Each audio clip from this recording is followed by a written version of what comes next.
praising first responders for their work around the clock, as well as city employees who are also working around the clock, and reminding people if they do need help to call 211. That's very important if you do need help. We also heard from Dennis Jenkerson, the fire chief, who says the fire department has been sweeping every street in the city of St. Louis, and they're almost done. They hope to be done by 7 p.m. tonight. They're covering a 62 square mile area, and so far they haven't found anything else that they mentioned in the briefing in terms of injuries or fatalities. Chief Robert Tracy mobilizing everyone in the police department with 12-hour tours, making sure everybody is safe.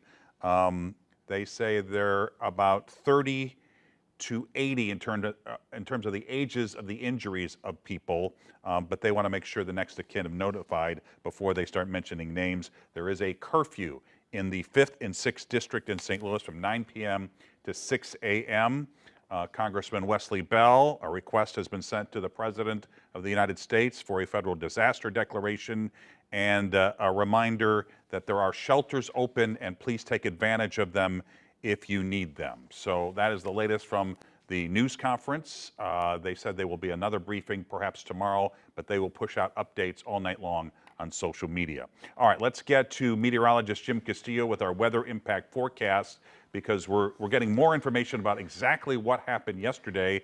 And there's also some storms in our forecast possibly for tomorrow, right, Jim? Yeah, not tomorrow, but what we're watching is late Sunday night at the overnight hours. Yeah, and into Monday. That risk is more hail in the morning hours, and then we get into Monday afternoon and evening. That is that any risk is possible again as we get into later Monday. More on that coming up.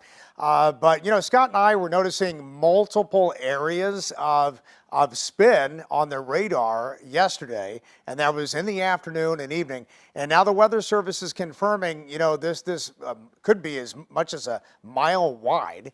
And so this could be a multiple vortex tornado with little vorts and other tornadoes within the tornado itself.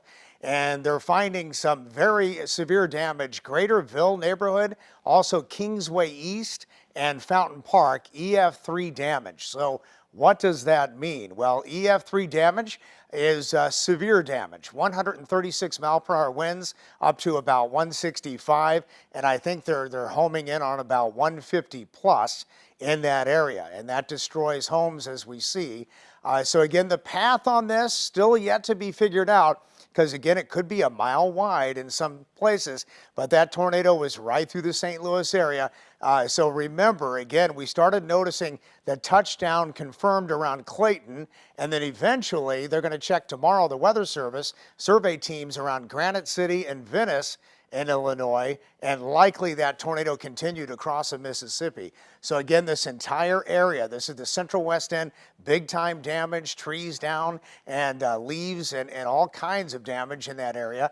And then you widen out the shot, we had numerous reports of wind damage and hail damage, the big hail that we had, and then tornadoes all over the place, southern Illinois, southeast Missouri, and into Indiana. So it was a huge system that moved through, and it really kind of started here.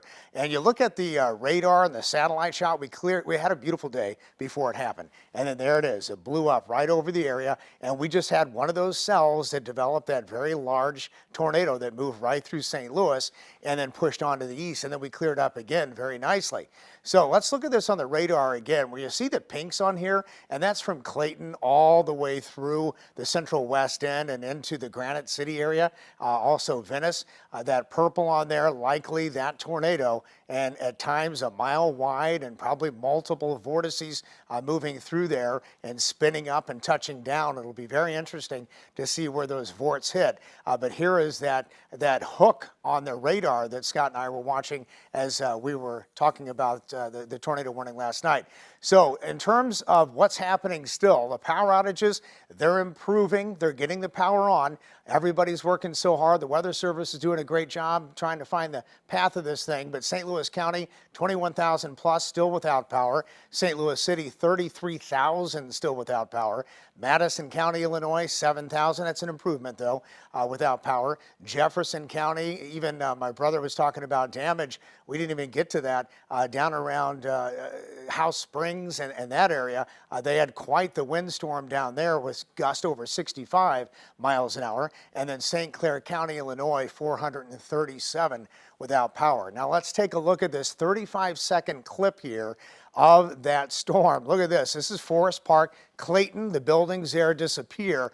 And this giant wind area right here with rain, likely, again, that huge spin in the clouds, and little vorts could easily just kind of pop out of here.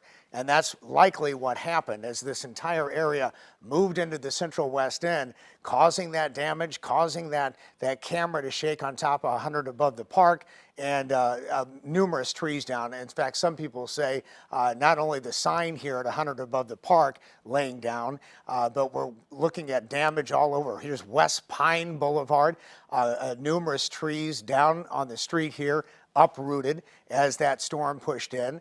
And here's also West Pine, closer to 100 above the park, a tree on a car.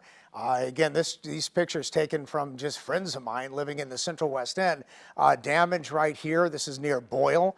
So again, we're watching the next storm system as we get into Monday. So the afternoon and night, that timing might be updated because we're going to see another round of showers and storms late tomorrow night, the overnight hours, and into Monday. Now, we could see some hail with that.